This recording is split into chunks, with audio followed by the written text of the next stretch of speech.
মন্ত্রণালয়ে সম্মানিত হিন্দু ধর্মীয় কল্যাণ ট্রাস্টি বাবু শ্রী সুদীপ রঞ্জন সেন বাপ্পু দাদা মহোদয়কে বক্তব্য নিয়ে আসার জন্য বিনীতভাবে অনুরোধ জানাচ্ছি। ধন্যবাদ। এবং ভাই মুরব্বিয়ানদের সাথে মত বিনিময় সবার সম্মানিত প্রধান অতিথি, আমাদের সিলেটের গণমানুষের নেতা, সিলেটের আমাদের ধানের ছড়ার প্রার্থী জনাব খন্দকার আব্দুল মুক্তাদির সাহেব, এখানে উপস্থিত অনেকেই অনেক বক্তব্য দিয়েছেন দাবি দাবা সম্বন্ধে, ওনার কাছে দাবি আদায়ের জন্য কিছু বক্তব্য দিয়েছেন।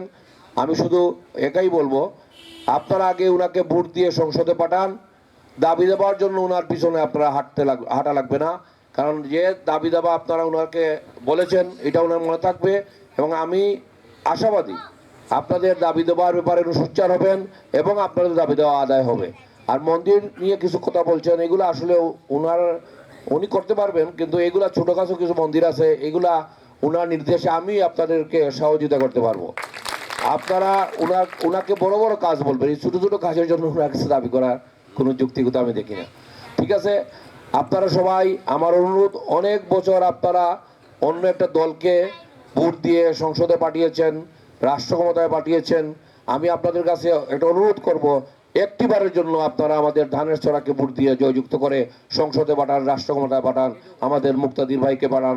তাহলে দেখেন আমরা আপনাদের জন্য কি করতে পারি, বিএনপি আপনাদের জন্য কি করতে পারে, আপনারা দেখবেন। এবং আশা করি আমরা বিএনপি রাষ্ট্র ক্ষমতায় আসলে আমাদের সনাতনী সহ সব সম্প্রদায়ের লোক ভালো থাকবে, এখানে বৈষম্য কিছু থাকবে না, কে হিন্দু কে মুসলিম কে বৌদ্ধ খ্রিস্টান এইগুলা কোনো বৈষম্য এই দেশে থাকবে না। ধন্যবাদ সবাইকে।